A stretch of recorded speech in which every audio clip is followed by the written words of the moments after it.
Hello. I just want to thank you for being here today. Kim Grenfell works for Certified Indoor Environmental, and she's here to talk about asbestos and the risks that property owners, managers, and maintenance techs should be aware of when repairing properties or buildings. Kim, do you mind sharing a little bit about your personal experience?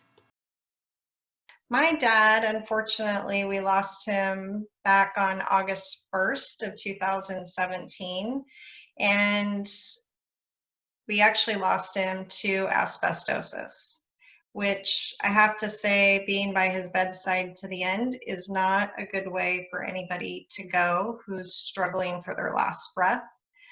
And it was a long process for him to get to the end.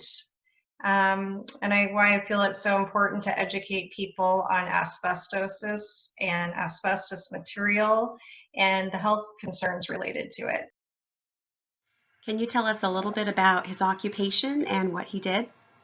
He started off working as a laborer back in the late 1950s for many years, was out at the Portland Public Schools doing work on the pipes. And at that time, they didn't know as much about asbestos as they do now and the long-term health effects of it.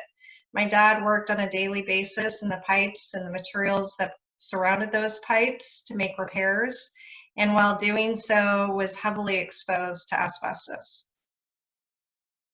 And how are we at risk today? Like many men and women in those industries that are working in renovation and construction, um, they're young and they're strong and capable, and they don't stop to always think of some of the long-term potential effects. And asbestos is one of those, unfortunately, that you're not going to be affected by it for maybe 20 or 30 years later. So, Kim, can you tell us where does your team typically find asbestos?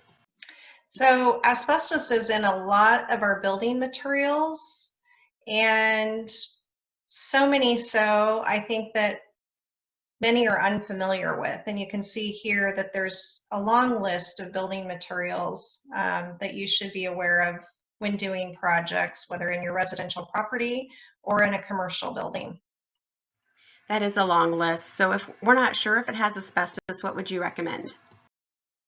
Definitely encourage you when doing any kind of renovation, if there's concerns about asbestos, to not disturb it. So you want to leave it, obviously not sweeping or sanding or any of those types of things to disturb it, and to make sure that you're getting that material tested before moving forward with any types of renovations. So Kim, you mentioned your father worked for several years before he experienced symptoms of asbestosis disease. If a person suspects they have been exposed to asbestos, what do you recommend they do now?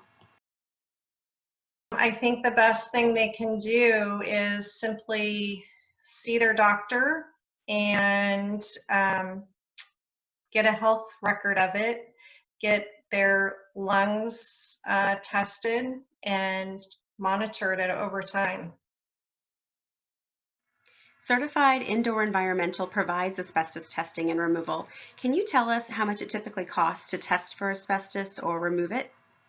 Pricing, I think, probably varies across the industry, but for us at Certified, we charge $95 to send out one of our AHERA certified inspectors. They'll pull samples while on site, and then we will get those to the lab, and it's $55 per sample that's going to be tested at the lab. Thank you so much, Kim, for sharing your personal story and educating us on the risks of working with asbestos-containing materials. To read the most recent blog related to this interview, please visit Certified's website at www.certifiedie.com. There you can find additional resources about asbestos materials and certified services. They also offer free educational classes, which you can check out on their website. Thank you so much for listening in. Have a great day.